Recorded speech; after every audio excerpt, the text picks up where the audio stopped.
Na may mga portion po dyan na an laba kang, anlakbang kang riprap, 1 inch, half foot, half a meter po. 1 ano lang, 12 inches. 12 inches. O 1 po. feet. Actually po, nangyari po yan mga pagbabago dyan sa base po yan duman sa mga modification na pig-request po kan Honorable Mayor kan Magaraw.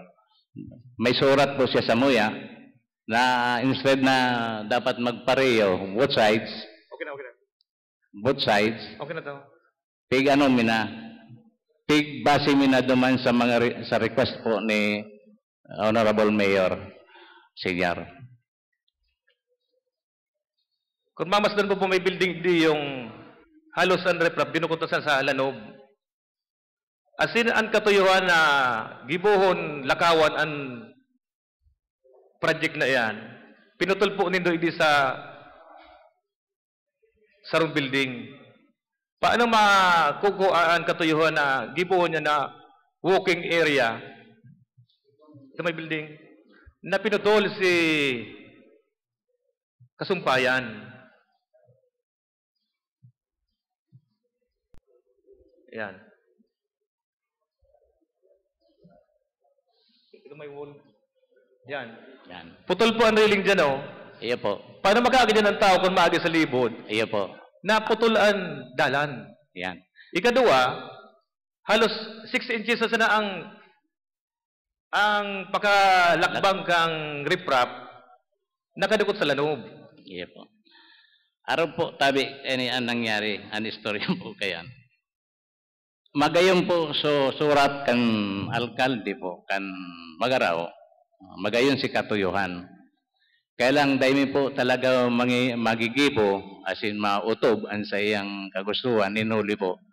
Taiguan ni mga obstruction na kakana po, ukupar na po mismo ang river, ang easement kan riverbank. Naharabo na po mag-arali. Tapos, nagsurat na po ngani kami sa opisina po kan alkalde. Nag-aagad na po kami ng tabang. Alagad sa presente po, mayaman po kami na receive po ning action na kung paano na mapapahali po itong mga lalo inimang building na niyo na yung gayon nakakaulang sa Samoya para ma-comply man si kagustuhan po kan alkalde. Iya po yan. Alagad, so ano man na volume na o quantity na dapat ibugtak diyan, yung na po yan na pigi-extender mi po sa ibang lugar na pwede mabugtakan kasi mapapakinabangan ka mga residentes. Nagibo po din do nagibo. Oh. Nagibo po nindo ang Iya po tabi. Iya po tabi. Igdi po sa volume kang daga na pwedeng halion kang pagriprap. Ikaw po kami dyan sa programa nila na dapat hawason. Ano po? Siyempre po riprap dyan makalot, ang agrarom. Iya po. Ito pong dagang dapat halion na ihawas po sa ibabaw o ihawasan na sa baba na i-dump.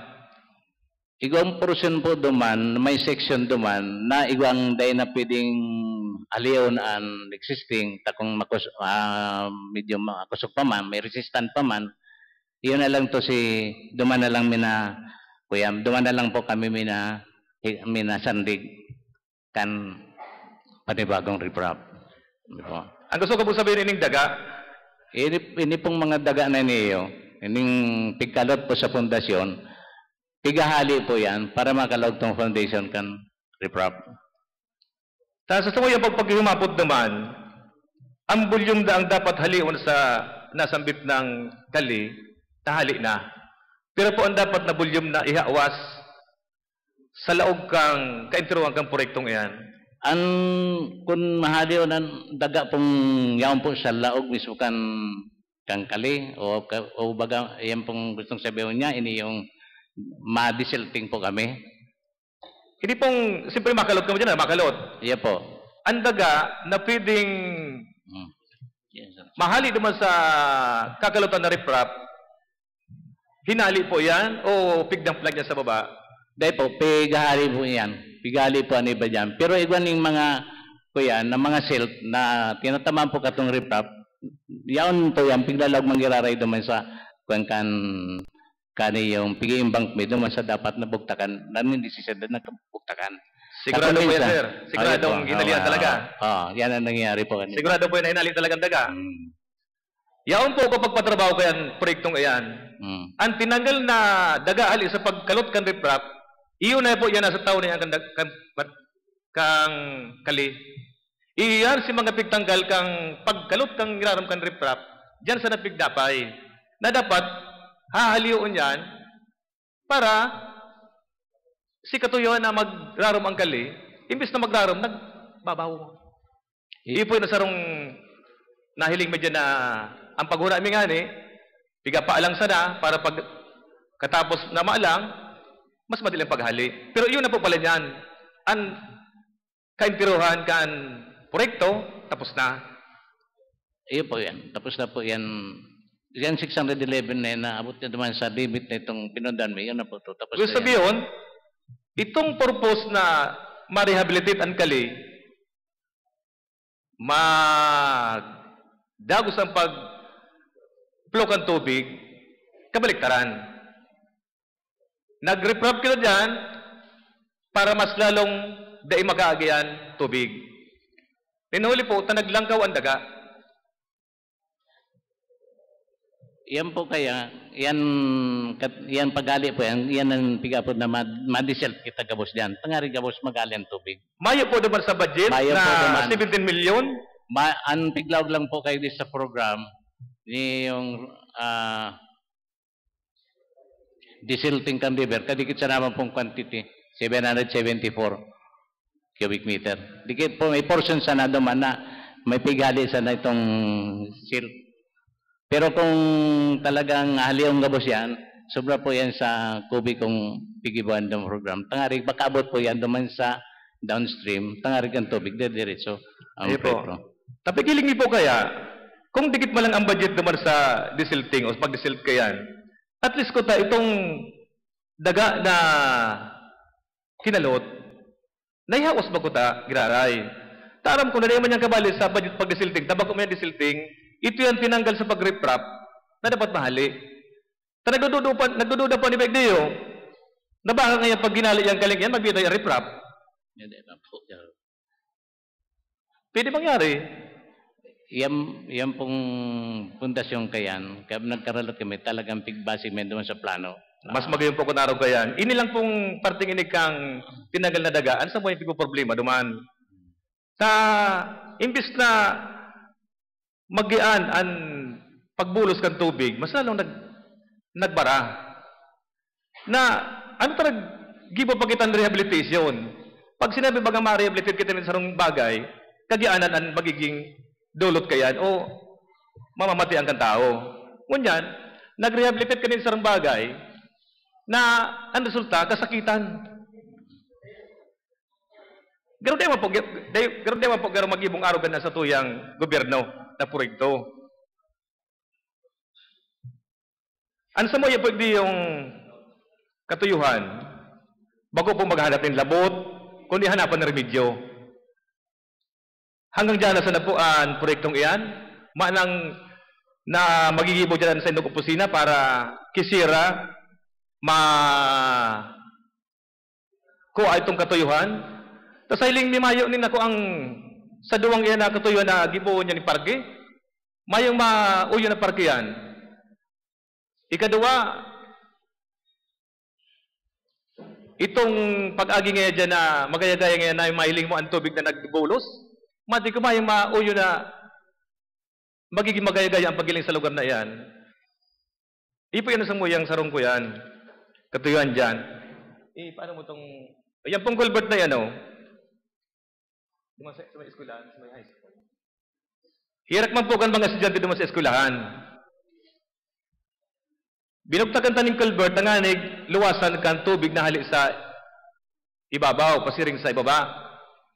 Alagad sa sobrang daga na kang laog kang kali, imbis na ang tubig na maghali sa itaas, magpasiring sa baba, Ang tubig na hali sa ibaba, iyon nagsasakat sa daga kan compound kan high school. Na pag nag-uran sa na dyan, hirap kan mga estudyante. Apira kan tayo na maka-eskwela, pinjintipan sa indang magamit. Pero sa nang uran-uran, bahala po dyan. Iyon po yan ang pinagkikiyakang lugar. Kami po, kami naka-register dyan. Kami nakakamati kang kasakitan kang proyektong iyan. Na ang paghuna mi, dinara dyan, nagastos nin kadaradakulang pundo sa tuyang gobyerno, alaga di mo po napapakinabangan kang tao. Iyo po nasa mo yung kaputan sa inyong opisina. Salamat po. Ano po, hanggang dyan na sana yan, proyektong iyan. Kung tayo po marireserve lang sa inyong opisina, makikuhumapot pa kami sa pinaka-higher departamento. Ipapaabot niyo po ning naging resulta kan trabaho. Mahapot kami naman kung talagang iyon ani ang proyekto ka sa tuyang gobyerno ngunyan, magtaunin pondo sa mga district office, alaga na maging resulta pa kung karahayan, kundi mas lalong kasakitan kan mga residentes kan lugar. Siguro po di ka mo tugot kaniyo. Ta primero, sakripisyo para sa mga taga-duman na nag-aasa man sa kuya na masimbagan ansay na mga kaputan na iniyo.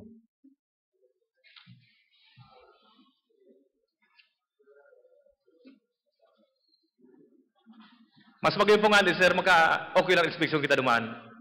Para po ining sa mo yung ining personal na pinag-so-call, maitali dyan sa sendong kaya na program mo kung magtama. Si mga dapat na lakbang kang riprap, nagibo, asin tama sa espesifikasyon na pinagtao sa programang iyan. Iyon po yung sa mo yung plano. Ayun po, salamat. Ano po ang pilit na maitao sa body na pilit na maging kasimbagan sa muya po yung kagadan?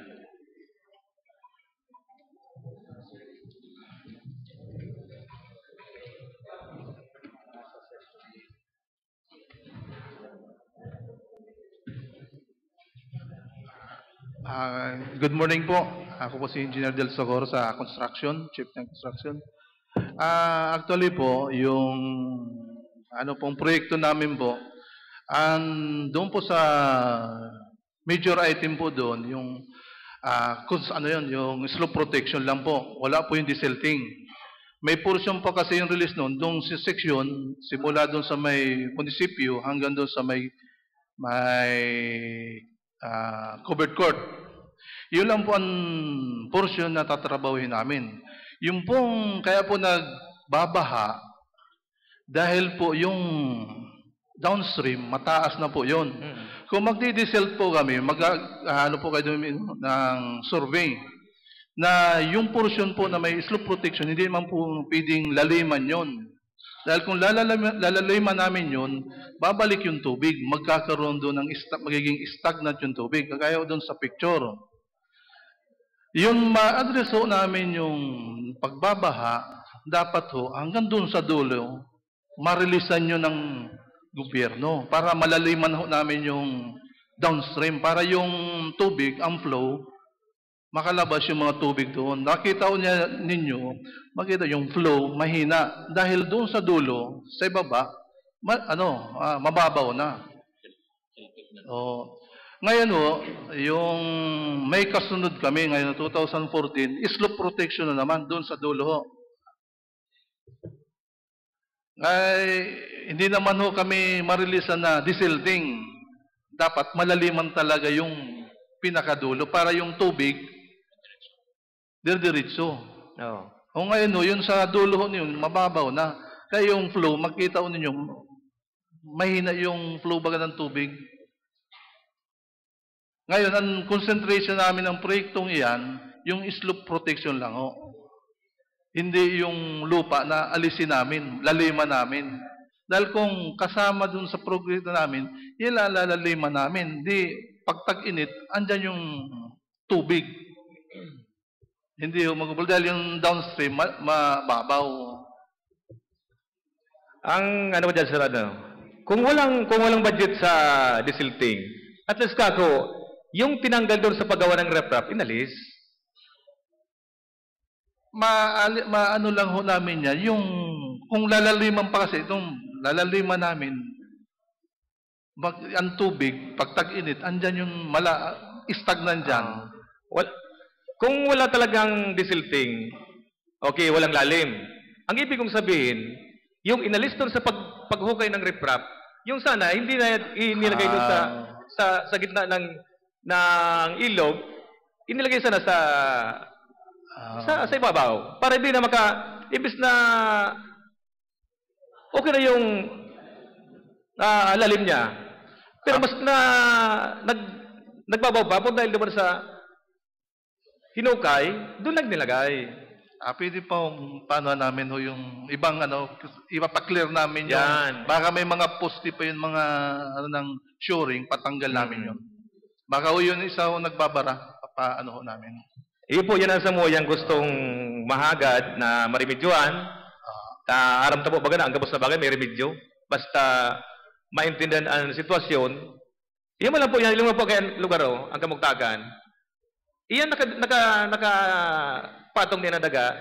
Ito yan, pagkalot kan pag-riprap, ibig sa ibabaw, darahon, nakalata lang sa baba. Iyon po yan sa mga gustong sabihin na marimedyaran.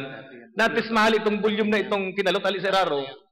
Ito lang. Kung may budget naman sa desilting, ito lang. Ay, paano ang pao namin yung baka may mga nakapalupang yung mga sa shoring, yung mga kuko lumber, papala.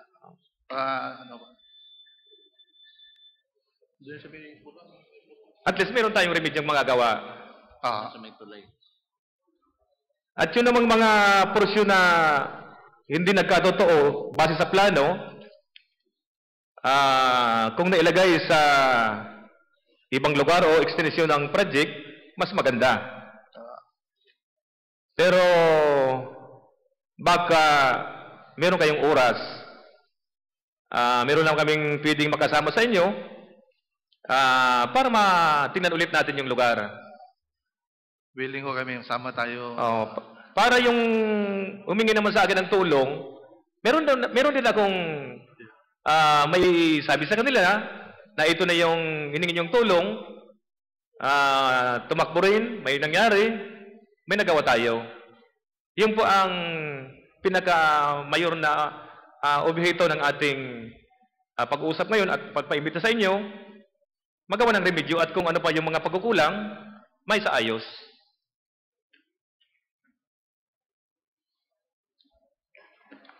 Okay na po, Mr. Chairman? Okay. So, at least, mayroong assurance yung contractor natin, yung hinukay, alisin doon. At least, mamimaintain yung dating lalim. Initially, so all others, any other questions? Yes, the Honorable Nabal is recognized. This is different issue, Mr. Chairman, taking advantage of the DPWH presence. Pwede po maaraman si update na kayo yung sa San Jose Bridge. Garong part yan, Mr. Chairman, gatong information ta na aside from the issue in Magarao, kung pwede pang maaraman kan sangguniang palalawigan in the province, ano pong plano o update, anong sistema ta dyan sa San Jose Bridge?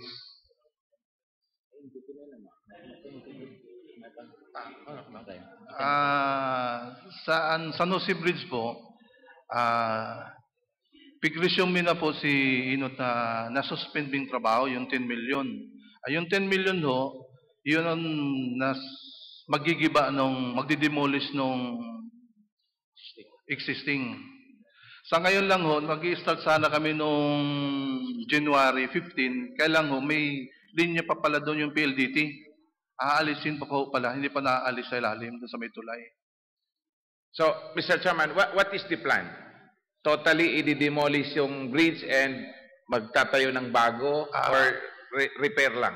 Totally ho, i-demolish ngayon. Totally i-demolish. Katapos magkukonstruct, magpipiloto ulit kami.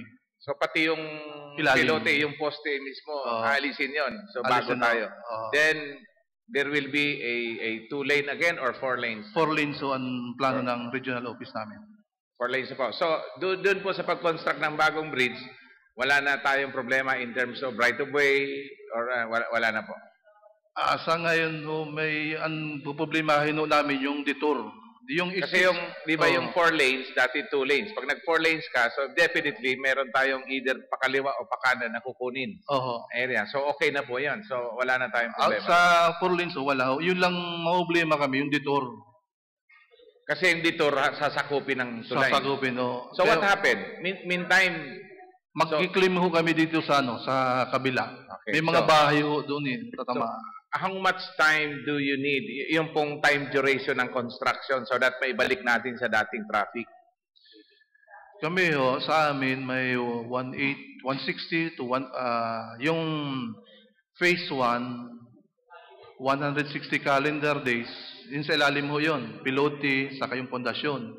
Yung phase 2, yung shop na ho, yung abutment, at yung 2 lanes na right side kung papanaga ho kayo. Yung third phase, regional office ho ang mag-implement noon. Wala pa ho kami kung kailan mag-ano yun. So ibig sabihin, the 4 lane will be two set of bridges. Ano po? Dalawang bridge actually yun. Dalawang lane. Dito 2 lane, dito 2 lane. So ang gagawin nyo, yung unang 2 lane. Pagkatapos doon sa may detour, doon gagawin yung pangalawang 2 lane. Ganoon. So ibabalik nyo lang dati talaga yung yung dating 2 lane doon. So yung una pong 2 lane, meron na po tayo kumpletong pondo. Kompleto na pa. So it will be done in how many months po? 160 days yung footing lang. Doon sa footing. 160 days is more than 5 months. So yung doon po sa taas, how many days na naman yung po? Yung 2 lanes, mga 180. Another 180, another 6 months. So in total 11 months. So 1 year po. 1 year kami magdi-detour. Rinconada Group. 1 year ka ma-detour. So it will be 1 year po pala pa-detour. But yung pong detour, that is an old bridge. In fact, old po yung pilote doon. So it cannot carry two-way traffic. How do you manage po? Ang plano namin, yung maliliit, pwede magsalubong. Two-way. Ang puproblemahin namin doon, yung mga tin-wheeler, mahaba. Mag-i-stop yung dadaan yung mga trucks muna. Kaya may may traffic light ho kami doon. So meron po kayong traffic light. Una, mayroon traffic light. Pagkatapos po, yung time interval, settled yun na po yun. How much time? Inaano pa ho namin sa magda-dry run kami na hindi mo muna gigibain, padaanin muna namin. So manual pa rin po yung traffic light nyo? Manual. So ibig sabihin, depende sa operator kung i-go niya o hindi pa. Okay. So, kayo po ba magpapapasok ng mga malalaking truck? Yun nga ho, yung pag mahaba, one way muna. Papadaanin muna, pagkatapos yung maliliit, pwede sila magsalubong. So, okay. So, ibig sabihin, lahat na sasakyan, regardless of weight and size, lahat po pwedeng dumaan sa detour. So, hindi ho natin kailangan i-reroute. May alternate ho kami kung gusto lang nila. Pero lahat po pwedeng dumaan doon sa wala ko kayong ipagbabawal doon. Depende ho titingnan namin kung baka kami kuminsan doon may mga matataas ang karga Pasigo kami. So how do you inform them? Dito pa lang sasabihin nyo kayo hindi na pwedeng pumasok doon or pagdating sa bridge sa kanyo hindi pa papasokin? Hindi. Maglalagho kami ng mga warning sign. Para immediately makahanap na ng ibang daanan. Okay. So yun naman pong detour na yun, although sa inyo ng ano yun, kaya kahit malalaking truck, ano po? Kasi baka bumagsak din. Sa assessment to nung mga bridge engineer namin, 20 tonners, dito pa ako. Yes. Okay. Actually, Kagawad, meron na kami mga traffic advisory na plug namin sa mga radio stations. Tapos meron kami lalagay dyan na mapa para madaling maano ng mga commuters at saka yung mga operators ng mga sasakyan. Meron na po kami dyan. Okay na po yun sa amin. Unang-una, basta ang alam namin, for your information, yung paggawa ng bridge will take us 1 year. Ano po? Will take us 1 year. Yeah. Yung 2-lane bridge lang. So yun ang uunahin kasi yung pangalawang 2-lane bridge, doon sa espasyo ng detour, doon gagawin yon. Okay. Yung next naman, lahat na vehicle pwedeng dumaan sa detour. So hindi kailangan na i-reroute yung iba. So lahat, magkokos lang yon ng traffic. Kasi ano, pagkatapos po yung traffic sign naman manually operated yon. Hindi ibig sabihin na for every 5 minutes magi-stop. Hindi gaya ng mga intersection dito, walang tao yon. Basta pagdating ng time magre-red siya, magi-green siya. So atin manually operated pa rin. Ganun po yon, ano. Basta ang importante doon, lahat na sasakyan pwedeng dumaan. So, hindi tayo pwedeng magsabi na hindi pwedeng dumaan yung malaki. So, that will be all, Mr. Chairman. Thank you. Any other questions from the body?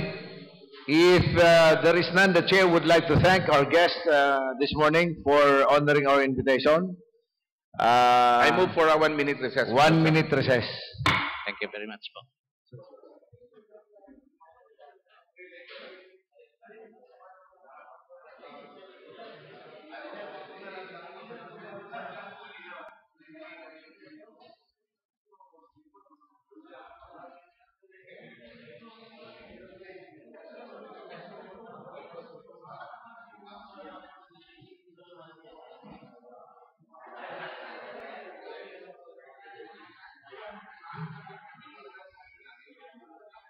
Will now resume.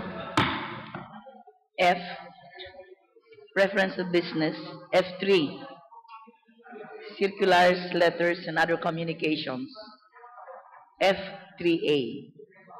F3A.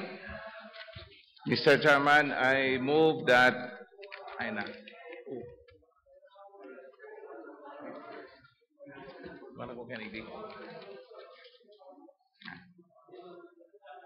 that item under F3A be referred to B10 committee. F3A is referred to the Health Committee. F3B. Let this be referred to Committee on Transportation and Communication, Mr. Chairman. Or franchise. On F3C, Mr. Chairman, I move that this be transferred to calendar of business under G5. So F3C is transferred to calendar of business. And all items under for review, Mr. Chairman, containing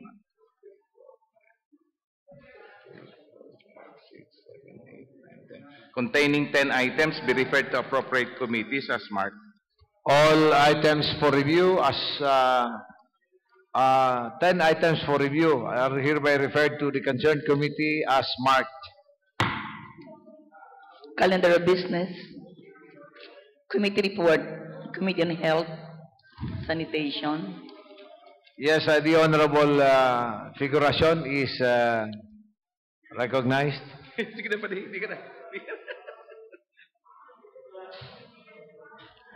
Thank you, Majority Floor, Mr. Chairman. Under committee report, one item, City Ordinance number 2013-05 of the City of Iriga, entitled An Ordinance Implementing Voluntary Blood Donation Program in the City of Iriga and Appropriating Funds thereof. Findings, the ordinance is enacted within the scope of authority of the prescribed powers conferred upon to the SP of Iriga City, Kamsur under RA 7160. Proof of public hearing and posting were duly submitted and conducted. The committee recommendation, Majority Floor, Mr. Chairman, The ordinance is hereby declared valid, and the committee recommends for its approval. Thank you. Any second? Duly seconded. Any objection?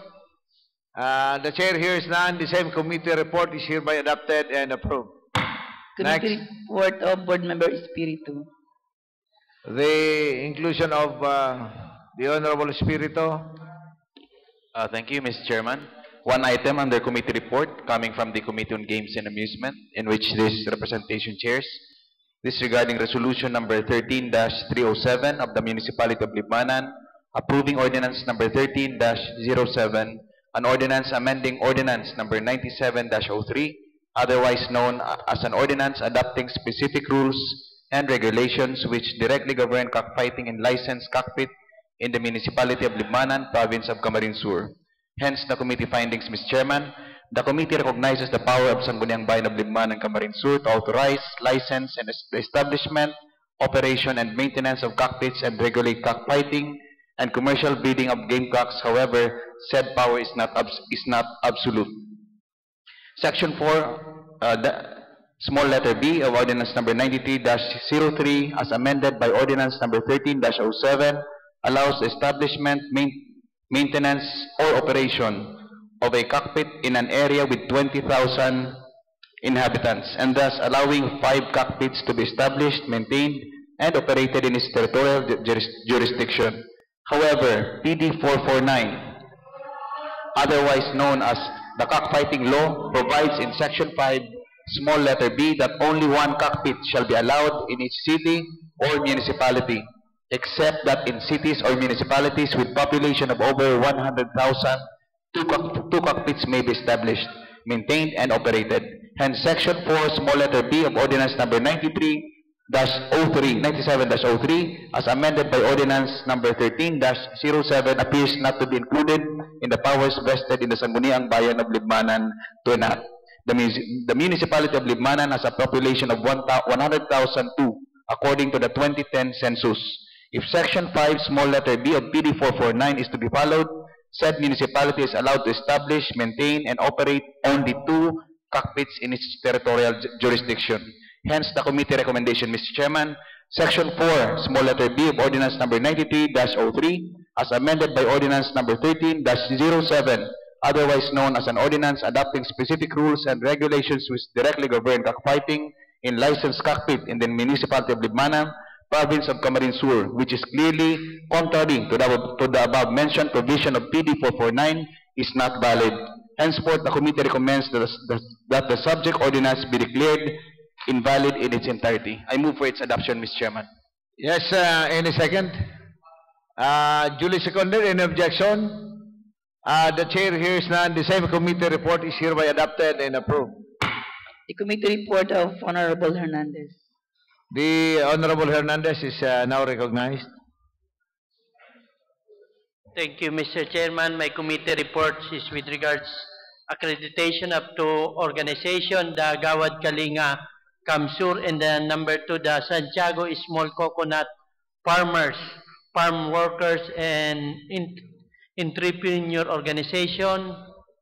Findings, the application of the reaccreditation of organizations to be impressed with merit after complying with the mandatory requirements provided for by the resolution number 8 series of 2013 of Sangguniang Panlalawigan of Kamsur. The committee recommends for its approval. Mr. Chairman, I move for the approval of my committee report. Any second? Duly seconded. Any objection? The chair hears none. The same committee report is hereby adopted and approved. G3, business for the day. G3, business for the day. Honorable Naval. The Honorable Naval. Yes, Mr. Chairman. First, we have a resolution conveying deepest sympathy and heartfelt condolences to the bereaved family and friends of the late Pablo Nicomedes Prado, former Sangguniang Panlalawigan member of the province of Camarines Sur and former mayor of the municipality of Camaligan, Camarines Sur. So this is, Mr. Chairman, part of our commitment in an ordinance that we convey resolution, we convey our heartfelt condolences through resolution to a member of the Sangguniang Panlalawigan. So with this, Mr. Chairman, I am moving for its approval with regards to this resolution. Yes, any second? Unanimously seconded, the same is approved. It will be recalled, Mr. Chairman, that 2 times na naging board member si Paul Prado. First, he being the Liga President of the province, and the second being a regular member of the Sangguniang Palalawigan. The next, Mr. Chairman, yes, is... what's the concern of the Honorable Senior? I just want to ask the Majority Floor Leader, Mr. Chairman. He was the sponsor of the ordinance.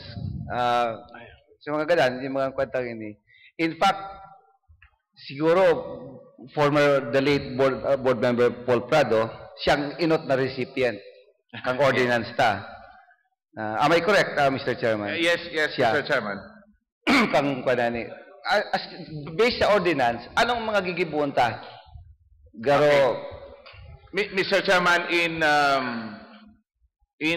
December 2012, there was an ordinance, resolution number 839, which is entitled, Adopting an Ordinance Offering a Memorial Tribute to the Departed Provincial Elected Officials of the Province and Bestow Due Recognition to their labors and achievements as public servants.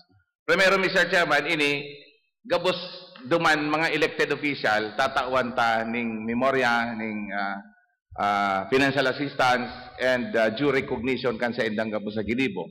And in fact, in the ordinance, Mr. Chairman, we define who are the elected officials. So we have the provincial governor, vice governor, and board members. Although, Mr. Chairman, part of this ordinance also are those appointed to this office. So kung igwaning mga appointed officials, including ex-officio members are classified as elected officials. Pero igwaning mga appointed officials. Just like before, iba kitang mga vice governors na appointed. O, kaayon pa sila duman. But with regards to the active elected official, Mr. Chairman, and those former elected officials, iba man ang category. Like in the case, Mr. Chairman, kung active ka, dapat naka-half mast ang bandera kan government facilities, mga government institution, lalo na yung mga provincial government offices, naka-half mast siya pag active ang elected official na nagadan. Pero kung di man siya active, kaya dating board member, that's like board member Prado, di na kayo po i-half mast. Ikadua, in terms of financial assistance, Mr. Chairman, half man, half. So itong active, just like in the case of a board member, 100,000 ang financial assistance na, kung active, pero kung former board member siya, 50,000. For the vice governor, di man lugod ini maging inspiration, Mr. Chairman.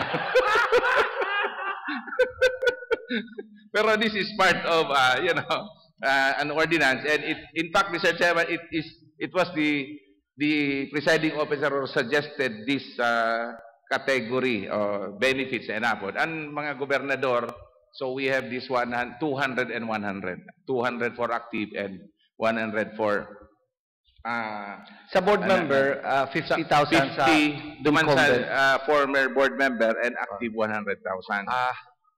Pero Mr. Chairman, iyo po niyan mga dapat gibuhon ta. This is a test case, Mr. Chairman, because this is the first time that this ordinance is to be implemented to a board member, to an elected official of the province, and so on, Mr. Chairman. In fact, there is here a parang SOP, Standard Operating Procedure, on what to do. The memorial tribute provincial government shall offer to the deceased through the bereaved family the following: memorial wreath, itong burak, then personnel to do staff and legworks during the wake of the deceased official. So, mapadara kitang tao na magtabang-tabang duman. Material and financial assistance. So, material and financial assistance will depend on the present sanggunian on what kind of material to be given. But the financial assistance, nakalag na po digdi, na for beginning 2013 and may be increased every 3 years. Pero an initial financial assistance, yun na po itong pigsabi ko. Memorial services to be conducted either at the capital main lobby, as in the case of deceased governor, at the Sangguniang Panlalawigan Session Hall as in the case of Vice Governor or Sangguniang Panlalawigan member, or at the residence of the deceased as the family of the deceased official may decide. So it's up to the family, Mr. Chairman, to choose an option po sa INDA. We are just offering the option, but it will be the member of the family who will decide. So yun na po ni si mga financial assistance. Giving due recognition. The provincial government shall extend its appreciation and give honor to the deceased provincial official by laying the Philippine flag and provincial banner placed on top of the casket. Although, Mr. Chairman, this is Although, Mr. Chairman, this is optional or discretionary on the part of the family. Pero kung mayong komento ang pamilya, we will lay Philippine flag and provincial banner on top of the casket. Then, presenting a resolution of sympathy and condolences. Kaya nga din, Mr. Chairman, I make representation with our provincial secretary to make a template na, pagbabara-bara guhunta na sana, tanganing regular na siya, and it will be placed in a magayon na Frame. Ano nga po nito? Frame. Immediate processing and release of all benefits that the deceased may be entitled except when prevented by law or court. Ano po? Kung igwapang kubrahon, kaya na to, except kung di isa pwede talaga. Value the labors and achievement of the deceased. So kung igwa po siya ng mga landmark legislations, igwa sa mga projects sa Giniribo na pwede tang maaraman, then we will give recognition to that deeds can deceased. In addition, Mr. Chairman, with regards dyan muna, yan sa presenting a resolution, that's not automatic. So, ang resolution tab, during the session, mapas mangrara kita. Ng resolution or through that ordinance, well, may mga instances kaya na halawin kita mayong session, baka ilulubong na, mapamaning, maman regular session, they pwede nagaro automatic na, ma-request ka ng template, sasanglian lang na yung pangaran, usually para parehas man yan, or kay puhan, pag-session, ipapasar pag-iraray. May pagkakaproblema kayo, Mr. Chairman, kung ang resolution, talangan man na ipaatras na supit sa kasi suritang session, or si masunod na session, baka tapos mananggad. Or pwede man, Mr. Chairman, bako ng resolution or ordinance. Kuya na, plaque of, lack of appreciation. Sympathy, kasi resolution kasi, kaya po may action ka eh. Di mo pwedeng si provincial secretary na lang sa kasi vice ang nagpipirma. Kaso rin inaktuaran, Siguro, we can have a, kundi karo paano yan? Anong sistema? Siguro we will devise that later on, Mr. Chairman. Good observation, Mr. Chairman. Now, in addition, when the deceased provincial official is in active service, ini pong number 1, duman yan sa non-active. So, itong mga former governor, former vice governor, former board member. Kung active ka, in addition kan A, B, C, D, igwa ka pang letter E and letter F. So, ang letter E, position the Philippine flag and provincial banner to half-mast in all provincial government facilities. And when the deceased is the governor or the vice governor, other funeral rites and protocol may be offered by the provincial government. So, medyo mas tatawan pa man po giraraining. Kuyan itong ano. Then we have Special Memorial Task Force. Ini po, iyon na si Pigibohon. Upon notice of the death of the provincial elected official, the highest ranking official of the province shall immediately organize a special memorial task force chaired by the highest ranking official with 4 members, preferably head of the department. The provincial secretary shall act as the secretary to the task force. The task force shall perform the following: send an official representative of the province to talk to the family of the deceased official of the offer of the provincial government and discuss its details. Mr. Chairman, pigsabi ta, the offer of the province, kasi primero na ito man pwedeng mandahan sa pamilya. Ikaduwa, in fact, ang paghahapot, Mr. Chairman, dahil man pwede, gusto nindo digdi. The offer will be, as part of the protocol, we are offering the Sangguniang Panlalawigan as the place of wake. Kitaan ma-offer, bahala sila kung dai o iyo. Pero we will not ask them, ano, gusto nindong darahon. Ang mga approaches man lang yan, Mr. Chairman. Number 2, recommend the appropriate funds needed.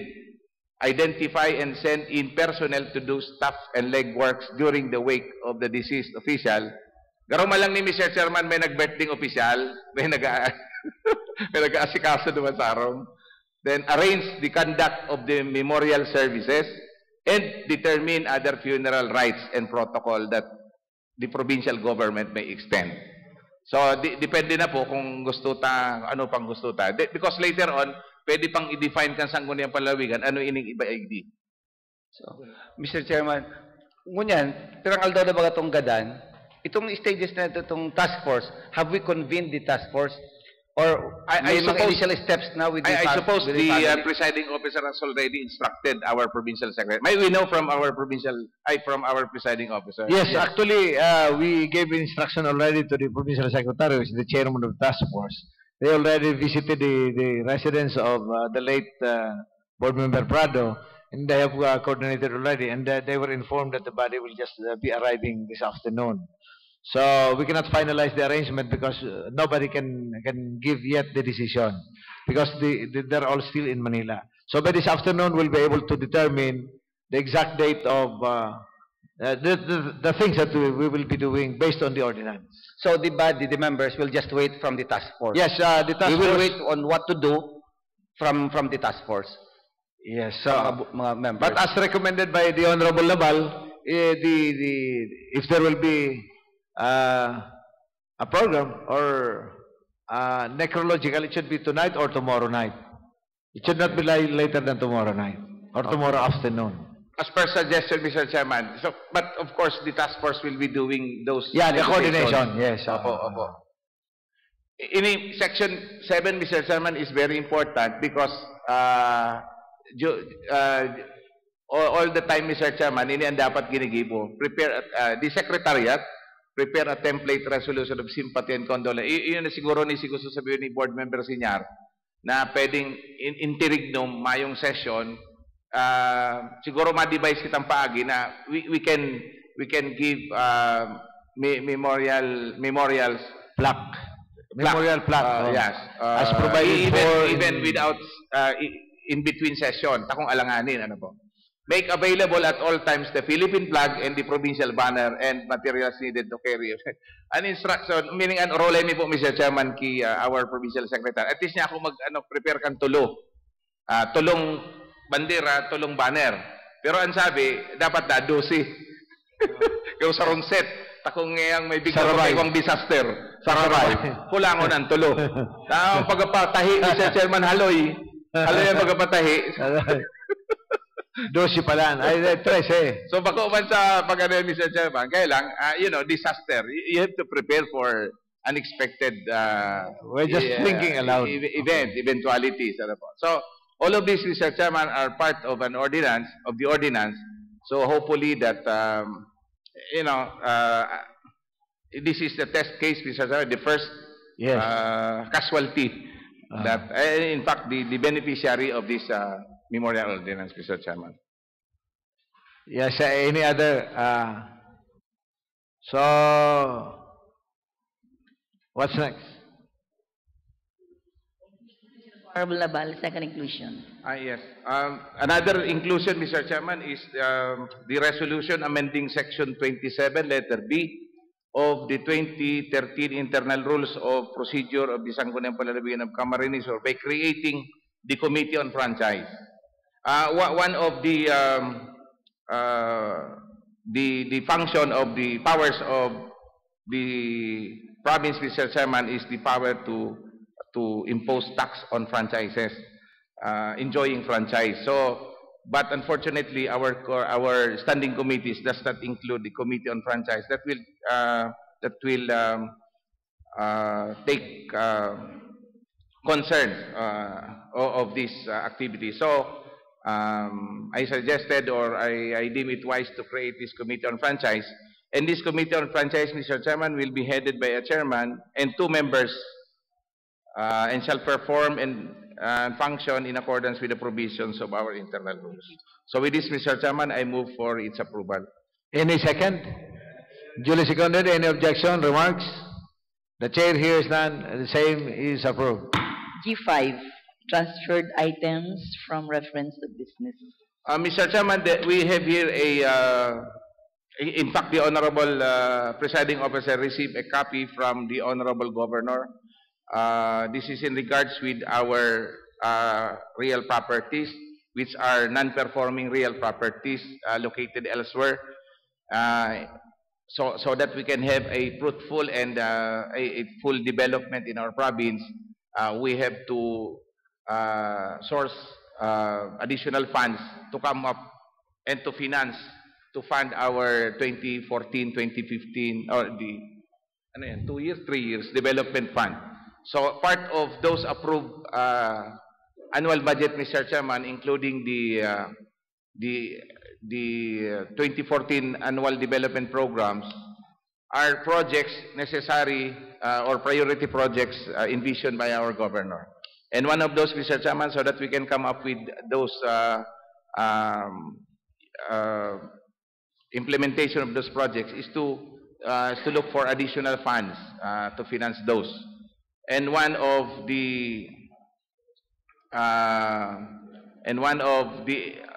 initiatives that the governor would like is for us to authorize him to dispose of real properties either by lease, sale, or encumbrance, or any kind of contracts that can be a source of additional income. But of course, it should be beneficial or advantageous to the province.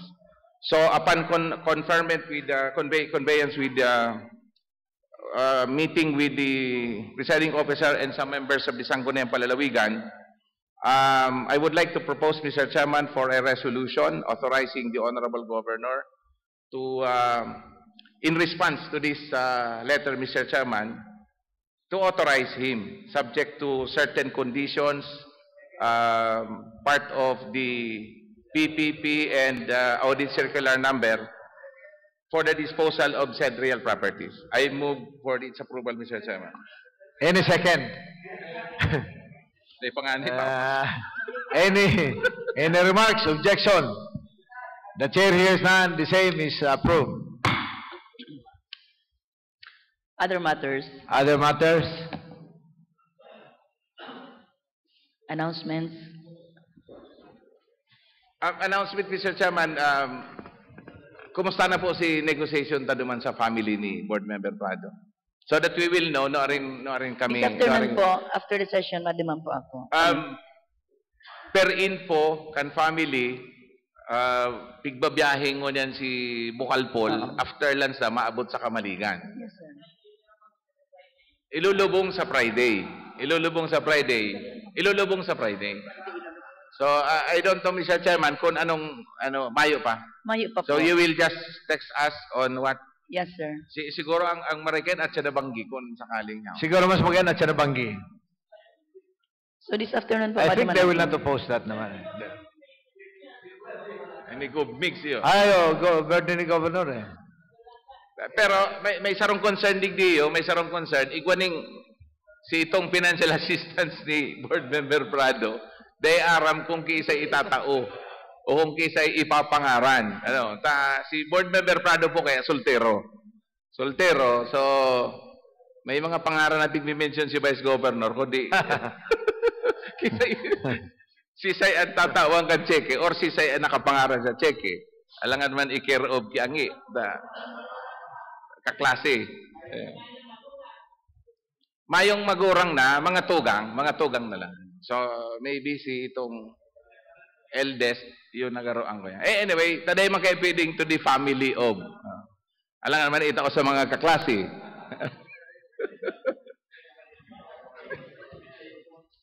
Task Force care of Board Member Naval. So, if there will be no more matters to be discussed, Mr. Chairman. Mr. Chairman, per info, January 31 is supposed to be our last regular session, pero Chinese New Year na yan, Mr. Chairman, maadang laob, mayo dang office. Then we'll have session on Friday. And where the majority will be, then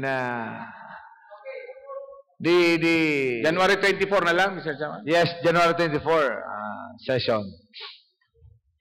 The pro tempore will Take over. ably take over. I move to adjourn. Any other concerns? Oh, there is a I motion move to to adjourn, adjourn. Mr. Chairman. There is a motion to adjourn. Any second? Duly seconded. The session is adjourned. Thank you. Good morning. God bless you all.